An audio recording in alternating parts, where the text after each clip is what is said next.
This is BNN, the Bennington News Network. It's Jeff Grimshaw, BNN. We are at the Bennington Select Board Meeting, and here is the hot issue. If we could have citizens' comments and try to keep them consistent with matters that are not on the agenda, and also matters that we have not really spent time discussing before. If there are some matters that you've already brought to our attention, please give us the opportunity to deal with those rather than restating them on a bi-weekly basis. But having said that, this is a citizens' comment period, and I welcome your opportunity to speak. Hi, my name is Rick Carroll. I'm from Bennington, and I just wanted to update you on what we did at the technical hearing in Montpelier as far as the solar siting goes. Rick, could you speak up just a little bit? As far as the solar siting goes, I just wanted to update the board at what we did at the technical hearing, and also a meeting that we had with Mary Morrissey and Brian Campion and Dick Sears at the Apple Hill Association in Apple Hill. But first I need to address a statement that I made at the last special board meeting, and that was that Chelsea Solar was not going to do any screening at all, and that was inaccurate. It wasn't. There's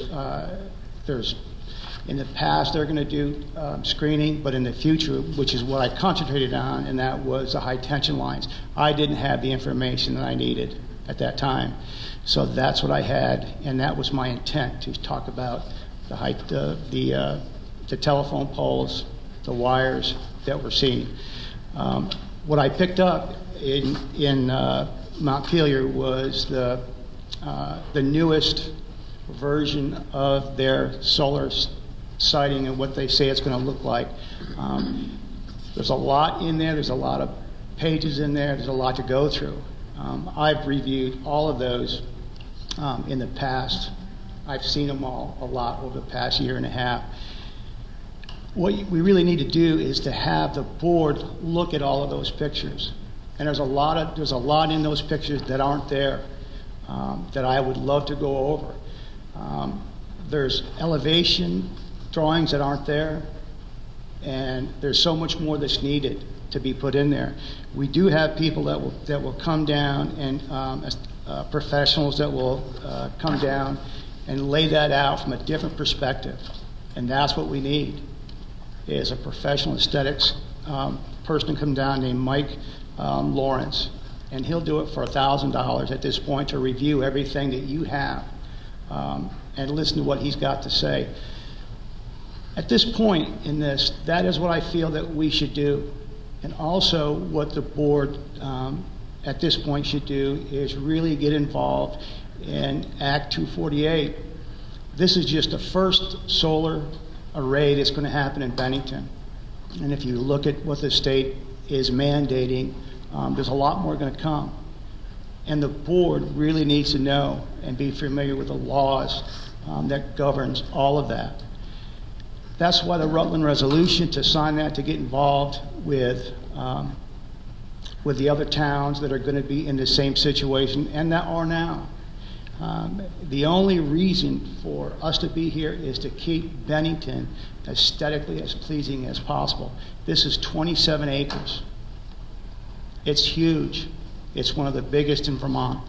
And I know that Rob Wilmington is working on some other issues, and he needs time to complete them. There's other things other than aesthetics that need to be looked at here. And that's our intent. Hold on just a second. As you know, I'm conflicted to really participate in the discussion. So you chaired the meeting, Justin. So could you keep the discussion going with Rick right now as far as recognizing board members? Yep. Jim, go ahead, please. Rick, this packet that we had before us, is this provided by you folks?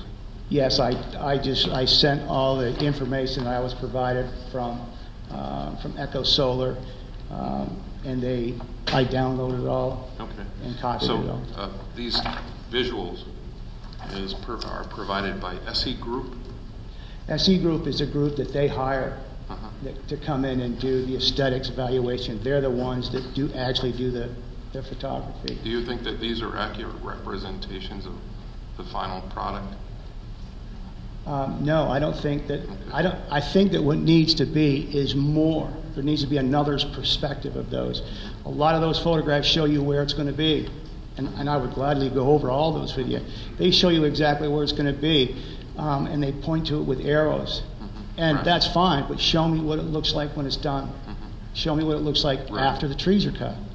Where? You're right, exactly. Right. Because the way that these elevation and aerial photographs depicted, it'll be virtually obscured.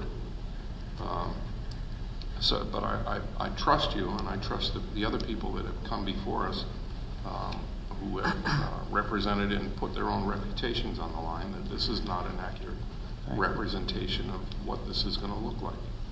Well, thank you. I mean, the most important thing is to get all of your opinions. I mean, get another drawing, get another photograph of what it looks like when they're done, from a lot of different places. And that's the only way that this board can make a good decision on what's aesthetically pleasing and what isn't. But you won't have that until those other drawings are done and pictures are done. Can you tell us what your thoughts are about the results from the meeting in Montpelier, without spending too much time? But I think the public is really hankering for what occurred up there. Well, what we tried to present up there was different viewpoints to view this from. I mean, my point is there should be a video. When you're coming down, coming from the north, and you're going by this array, we actually took a video camera and videoed it. And that's what you should see from the developer, and he's the one that should be made to pay for it, I believe. What came of that, we won't know until we get what they've approved of and what they haven't back at this point. It's a long, long, long process. All right. And with the fact that the board now has party status, I believe that you should start getting a stream of all that information, and that was the primary goal that I came here a few weeks ago, is for you to start getting all of this stuff without me actually providing it. And that's something that you should tell the Public Service Board and Echoes Solar. All right, just one more thing that I want to add, and that is, depending on the level of visibility here, we as a people and residents and townspeople will get used to it, but I don't want to get used to it, especially if it's highly visible. No matter, I'll speak for myself only. If this is highly visible, I'll tell you, I will not go to an easy grave if this thing is so ugly. It's this slice into the mountain and the green mountains that we love.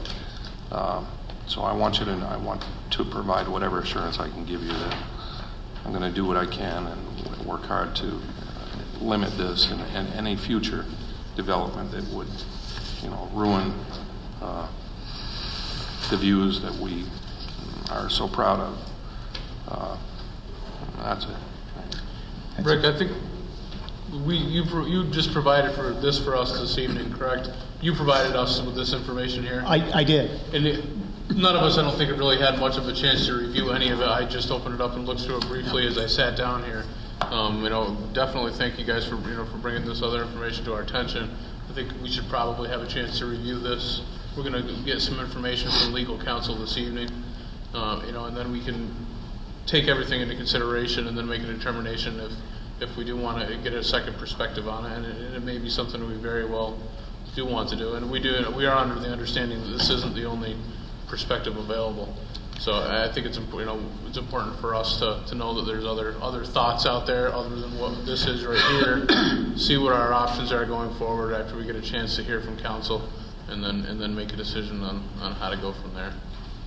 I couldn't ask for more.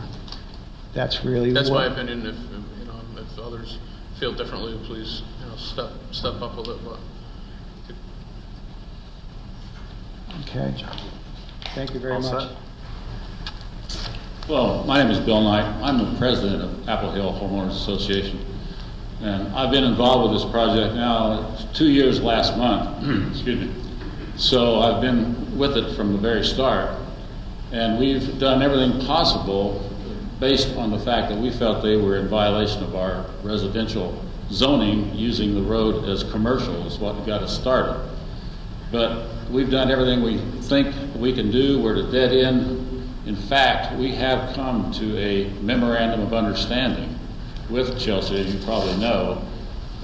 We felt that we'd exhausted every possible way of stopping the project as a whole, so we did the best thing we could do, and we have made an agreement with them that they will not come through Apple Hill Road for site clearing or construction, and they will not, at the end of the project or during the project, connect Willow Road with Apple Hill Road, which is, we obviously do not want that because we are very proud of our development and we want to keep it as private as possible. But the main thing I would like to see is that the board get involved, or especially the town at this point, to actively pursue stopping the project if they can, if it's not too late, because it's been, I think, almost 2 years, and I know the article in the paper that Mr. Malone, who I've also dealt with, said that we've had plenty of chance now and we didn't act soon enough. I don't know if that's true or not, but I know right now they're in the process of getting permits for more telephone poles down near Willow Road before they can start. One point that I'd like to make and then have Dan clarify or affirm or negate, and that is that the town was not granted party status until July 1st. Is that correct? Oh, you have to seek party status. Mm-hmm. So, but that was not allowable until July 1st of this year. no, that's not true. Anybody can seek party status. Mm-hmm. What happened on July 1st is the town is granted automatic party status. But you Say that again. after July 1st, the law made it clear that a municipality is automatically what I granted meant. party status. But Right. But prior to that? prior to that, you could seek party status by But becoming an we intervener. were automatically granted party status after July 1st. You still have to intervene in the proceeding. You don't. Okay. You have to participate in the proceeding. All right, well, I just want to get this hammered down. Prior to July 1st, the town could have intervened, but by law, by July 1st, the town was granted automatic party status. If they so sought it, yes. Okay. Well, the main thing is that what I would like to see in the future, of course, is that neighborhoods and towns and citizens have more of a voice in where these sites are going to be. I mean, we're not against solar. I'm not against solar. I bought solar stock in 1970. I mean, so I think it's the coming thing, but it's like not in my backyard. We just think that it should be in a different spot. We don't want to see 27 acres cleared right up there that's in clear view of the monument, the Welcome Center. I think maybe to get a perspective, you may have to go up there and take a look. I walked up there when the Public Service Board was there, or the site visit. I stood right at the top where it's going to be, where the panel's going to be, and I could look right down about a 45-degree angle to the new Welcome Center. Now, how high the panel's going to be and how visual that's going to be, I'm not sure, but I'm sure it's going to have an impact, and I don't think most people want to see that. So I guess I just like to see that the board and the town is going to take an actively to pursue this and try to aggressively stop this, and it's going to have to come quickly, I believe. For the record, Mary Morrissey, and I wanted to thank the board for having the special meeting a week ago on Thursday. I think you have seen this evening the illustration of what has been very challenging for the residents of Apple Hill. They started 2 years ago by having a company come to them that basically said you needed to sign off that this was for good of the public. The process, we had a meeting on Friday with Dick Sears and Brian Campion, and Dick did say, as well as Brian, that we could say publicly they are extremely concerned about the process of how this deals with citizens in a community, extremely concerned about it.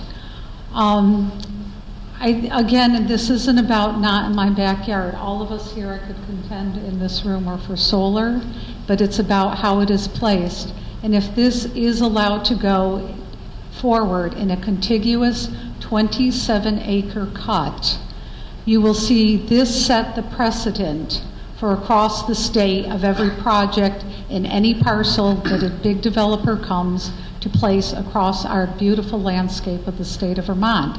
That is why we tried to, a year ago, ask the board to step in, or we gave some information at that time about it, and our town manager at that time said it's in the public services purview and we have nothing to say about it. These boards have to get on the local level, step up to the plate for future planning and for what we're doing in our community and in our state to do good process and do the right thing by our communities. I am concerned with, obviously the 27 acres and what this could do as a scar across our beautiful landscape. I was a little bit concerned last week, and I will say in Rick Carroll's defense, he presented you with a picture, but that is how hard it has been for any of these citizens to get actual information from these developers. Almost impossible. It changes on almost a weekly basis. Talked about they were going to spend $5,000 for screening with 6-foot trees. Well, 6-foot trees, my friends, are not going to cover anything. Then it was $100,000, then it was something else, given the time of day, what they want to, I guess, have us all feel good about.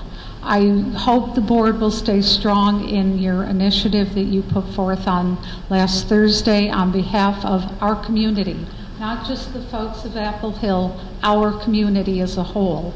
I was asked to, and this may take too much time, one of the residents of Apple Hill asked me to read a letter, and I'm not sure if it's appropriate at this. Are we going to continue this discussion in a larger format? Yeah, well, we're actually, the board's going into executive session. Right, I mean after that. Could you make it, just offer it and make it we'll make it part of the record rather than reading it, Mary? Okay, and actually I may suggest that he just puts it in the Bennington Banner. And right. That would be, That's but fine. it was by Anna Sweard, Ann and Ken live up in Apple Hill. But there's a lot of the sentiment is about the community. So I thank you for your time. If you offer it, we'll make it part of the minutes tonight. Well, we can, and but then, this is my only copy. Well, okay. You can always copy tomorrow. and give it to us Yeah, tomorrow. just, Okay, yeah, all right, that sounds thanks, great. Mary. Thank you so much for your time and effort. Thank you. You've seen the hot issue? For BNN, I'm Jeff Grimshaw. This is BNN, the Bennington News Network.